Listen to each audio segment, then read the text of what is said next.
Welcome, everyone, to our exploration of Homer's The Odyssey. Such a fascinating work and full of adventure and really provides insights into ancient Greece. We'll be using some excerpts from an article to kind of guide our discussion today. So for those who haven't read it in a while or may need a refresher, what exactly is the Odyssey? Well, it tells the story of Odysseus, a Greek hero, and his attempts to get home after the Trojan War. Right? But his journey home to Ithaca takes 10 years and is filled with these incredible trials. 10 years? Yeah, 10 years. Imagine facing mythical creatures, seductive goddesses, and even a journey to the underworld. Wow. Yeah, it's a commute from hell. That's longer than some people spend in college. Right. No wonder it's considered an epic. Yeah.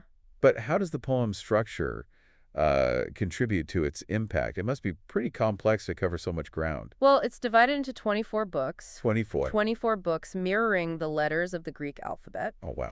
And rather than starting at the beginning, it kind of throws us right into the middle of the action and then uses flashbacks to fill in the gaps. That's a really cool way to grab the audience's attention. Yeah. Right away. Keep them on the edge of their seats. Yeah, we want to know what happened before. Exactly. Speaking of before, were there any stories that might have influenced the Odyssey? Well, there are some really strong similarities between the Odyssey and the Epic of Gilgamesh, Ooh. which is a Mesopotamian tale that actually predates Homer. Okay. And both of them feature heroes on these just unbelievable voyages to faraway lands, encounters with strange beings, and even visits to the realm of the dead. So it seems like this idea of a hero's journey was well established even before Homer put pen to papyrus. That makes you wonder about the origins of these storytelling tropes. It does. Are there any other potential influences? There's this theory about the Cyclops. Some scholars believe that the ancient Greeks may have stumbled upon elephant skulls, which could resemble a giant's head with a single eye socket. Oh. They might have mistaken the nasal cavity for an eye.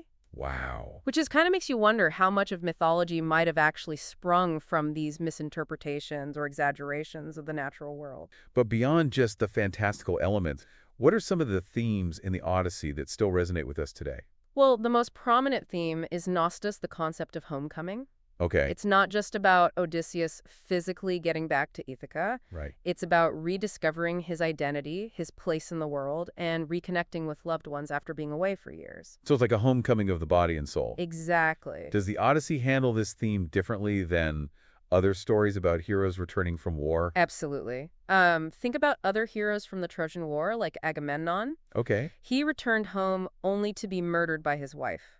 And then there's Achilles, who achieves everlasting fame but dies young. Right. Odysseus, on the other hand, endures years of hardship but ultimately returns home and reclaims his kingdom. So it's a more hopeful and triumphant take on Gnostus. It is. But the journey itself is just as important as the destination, right? Exactly. The Odyssey also explores this transformative power of wandering. Okay. So Odysseus's journey isn't just across the sea, it's also through a world that challenges his perceptions of reality. Encounters with fantastical beings and even venturing into the underworld. It sounds like a real mind-bending experience. It really is. He faces Yeah. constant danger, he loses all of his men, Wow. and even is tempted with immortality, but he chooses the path of a mortal. Hmm. So it's really a reminder that even amidst wonder and, kind of the fantastical world that he's in, there's still hardship and sacrifice. So the wandering is both a physical and a psychological journey, Yes. forcing him to confront the unknown and come to terms with his own mortality. But he's not alone on this journey, is he? What about the concept of xenia? Oh, xenia, or guest friendship, is another crucial theme. Okay. It underscores the importance of hospitality in ancient Greek society. Hmm. So, for example, the Phaeacians, Okay. they exemplify good hosts.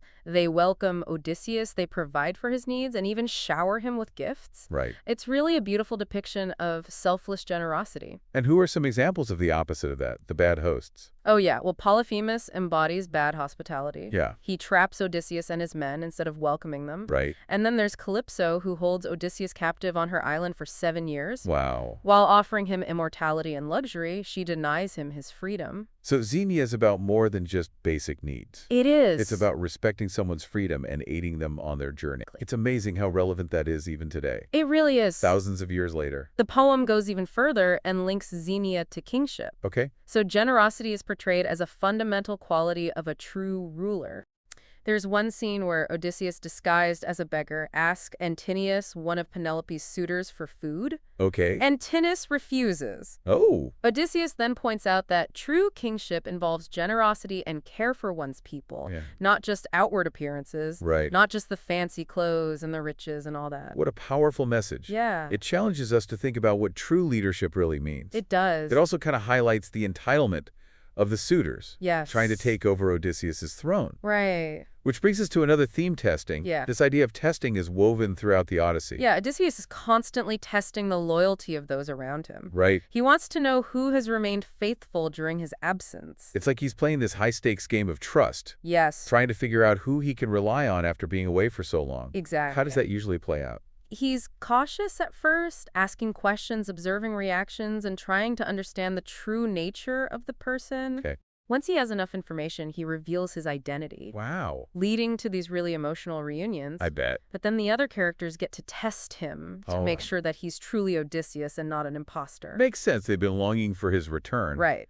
But they need proof, Right. tangible evidence that he's actually back. Exactly. And this proof often takes these ingenious forms, like, remember Penelope's test with the bed? Of course, only the real Odysseus would know that their bed was built around a living olive tree, Exactly. making it unmovable. Right. It's a testament to their deep bond and the fact that they built this bed together. This concept of testing the need to prove one's identity, even in the face of overwhelming evidence, resonates even today. We may not face cyclops or goddesses, but I certainly encounter our own versions of these tests in our own lives. What other major themes are at work in the Odyssey? Well, we can't overlook the role of omens. Okay. They act like signposts throughout the story, guiding characters and foreshadowing events. Give me the details. What kind of omens are we talking about? Well, birds often serve as omens in the Odyssey. Their flight patterns, their calls, even their presence can be interpreted as messages from the gods. Okay. However, the interpretation can vary depending on the observer. So it's not just about seeing the bird, it's about who sees it Exactly. and what they bring to that observation. Do we have any specific examples? Take Telemachus, for example. Okay. He sees a hawk carrying a dove and interprets it as a sign of success in his search for news of his father. Interesting. Penelope, on the other hand, hears eagles fighting over a goose and believes it signifies Odysseus' return and his revenge on her suitors. Wow, so the same type of omen can have totally different meanings depending on the person's hopes and fears. What about the suitors? Do they see any omens? Ironically, they witness a hawk killing a dove and believe it signifies Telemachus' demise, Wow. paving their way to marry Penelope. So the same event, completely opposite interpretations, Yeah, really highlights how subjective our perception can be. it does. What about Odysseus? Does he have any omens that he's particularly associated with? Odysseus himself has a unique connection to certain kinds of omens. Okay. While other characters primarily see bird omens, Odysseus is often associated with thunder and lightning. Ooh, that's dramatic. Yeah, almost as if the heavens themselves are announcing his arrival. I imagine there's some deeper meaning there. Thunder and lightning are the weapons of Zeus, Of course. the king of the gods. Right? And by linking Odysseus with these powerful symbols, Okay. Homer subtly emphasizes his connection to divine power and his rightful claim to the throne of Ithaca. That's fascinating. Yeah, So the omens aren't just random events. they're not. They're carefully crafted to reinforce the poem's themes and provide insights into the characters' motivations and their fates. Exactly. They add a layer of mystery and suspense. But they also connect the human and divine realms, creating a sense of awe and wonder. So we were talking about how Odysseus tests the loyalty of those around him. But there's another layer to this, isn't there? Yeah, these tests aren't just random occurrences. They often follow a distinct pattern, almost like a ritual. A ritual of truth-telling. You could say that, yeah. Interesting. Can you elaborate on that a little bit? Well, first, there's this initial hesitation from Odysseus. He doesn't immediately jump into testing someone. He carefully weighs the risks and the potential pain of uncovering disloyalty. He's been away for so long, the uncertainty must be agonizing. It makes sense. He's coming home to a situation that's shrouded in mystery. He doesn't know who to trust. Exactly. So he starts by cautiously asking questions, observing reactions, trying to discern their true feelings. It's a process of gradually uncovering the truth. So he's almost like a detective of the human heart. That's a good way to put it. What happens once he's gathered enough evidence? Well, that's when we get the big dramatic reveal. He drops his disguise, declares his true identity, and then the emotional floodgates open. It's a moment of catharsis, a release of all that pent-up tension and uncertainty. I can only imagine how intense those reunions must be. But the testing doesn't end there, does it? No, it doesn't. Now it's the other character's turn to test Odysseus to make sure he's not an imposter or a figment of their wishful thinking. Right, they need confirmation, tangible evidence that this is really him after all these years. Exactly. Penelope's test with the bed is a perfect example. Only the real Odysseus would know the secret of their bed, a secret that symbolizes the enduring nature of their bond. Right, it's brilliant. But this whole idea of testing, of proving one's identity, makes you wonder how we navigate those same complexities today. It really does. It raises essential questions about trust, authenticity, and how we manage relationships in a world where appearances can be deceiving. We may not face the same trials as Odysseus, but we encounter our own versions of these tests in our personal and professional lives. Absolutely. It makes you realize how timeless these themes are, how they transcend the boundaries of time and culture. What other major themes are at play in the Odyssey? Well, we've talked about homecoming, wandering, Xenia, and testing, but we haven't really touched on the role of the gods. Right. They aren't simply passive observers. They actively participate in the story, influencing events and often pursuing their own agendas. So they're not just sitting up on Mount Olympus watching the drama unfold. Not at all. Athena, for example, acts as Odysseus's protector. She's constantly intervening to help him guide him clear obstacles from his path. So she's like his divine guardian angel, Yeah, you could say that. watching over him and ensuring his safe passage. Are there any gods who aren't so supportive of Odysseus? Poseidon, the god of the sea, is Odysseus's nemesis. He's determined to make his journey as difficult as possible. That's harsh. Why does Poseidon have it out for Odysseus? Well, remember Polyphemus the Cyclops? Yeah. He's Poseidon's son, and Odysseus blinded him to escape from the cave. Oh, right. So it's a grudge match of epic proportions. So Odysseus is caught in the crossfire of this divine family feud. He is. It adds another layer of complexity to his journey. It really does. He's not just battling monsters and men, he's navigating the whims of the gods, which highlights the idea that even the most cunning and resourceful hero is ultimately subject to forces beyond his control. But despite these challenges, Odysseus never gives up. He perseveres using his wit and resilience to overcome these seemingly impossible obstacles. That's what makes him such a compelling character. He's not just a warrior, he's a survivor, a strategist, a man of unwavering determination. He embodies the spirit of never giving up, no matter how dire the circumstances. He's a reminder that even when faced with forces that seem insurmountable, human will and ingenuity can still prevail. But let's not forget the other characters who play pivotal roles in Odysseus' story. We've mentioned Penelope's loyalty and cleverness, but what about Telemachus? Well, Telemachus is far more than just a son waiting for his father's return. He goes on his own journey of self-discovery, transforming from a sheltered prince into a courageous young man ready to fight alongside his father. So the Odyssey isn't just a story about a hero's return, it's also about the coming of age of his son and the steadfastness of his wife. Absolutely. It's a multifaceted tale about family loyalty and the challenges of growing up in the shadow of a legend. It explores those universal themes of longing, loss, and the enduring power of hope. And speaking of powerful forces, you mentioned omens earlier. Let's delve into those a bit further. What significance do they hold in the Odyssey? I'm intrigued to learn more. Are they just random events, or do they serve a deeper purpose within the narrative? They're definitely more than just random events. The omens in the Odyssey act as a bridge between the human and the divine, providing glimpses into the workings of fate and destiny.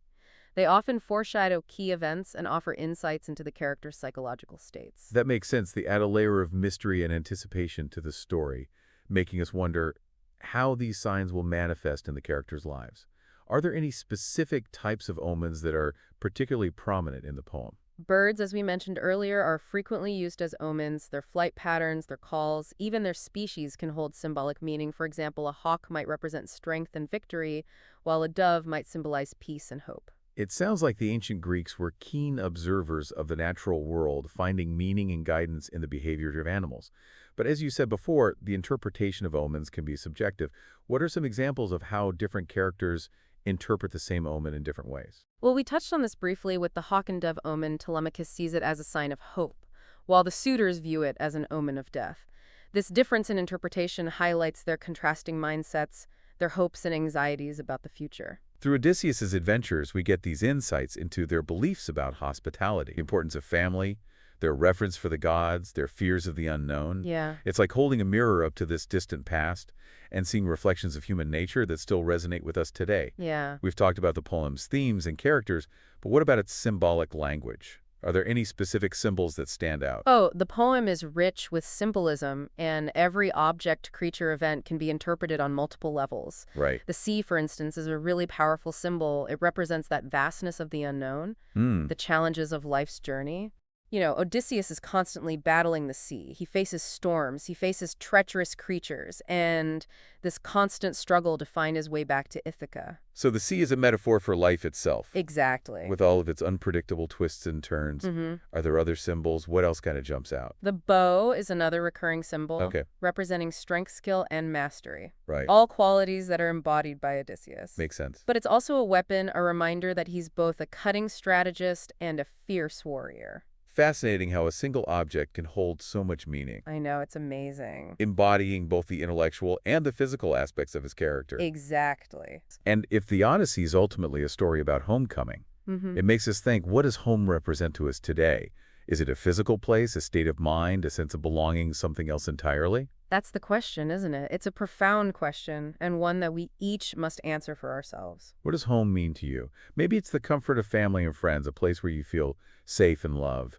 Or maybe it's a sense of purpose, a connection to something greater than yourself. The Odyssey doesn't offer us any easy answers. Right. Instead, it encourages us to grapple with these complexities, to embark on our own journeys of self-discovery, and to find our own meanings within this really enduring narrative. Well, as we conclude our exploration of the Odyssey, we encourage you to continue engaging with this remarkable epic. Read it, ponder its themes, and let its wisdom illuminate your own path. May your journeys be filled with wonder, discovery, and ultimately a meaningful return to the place you call home.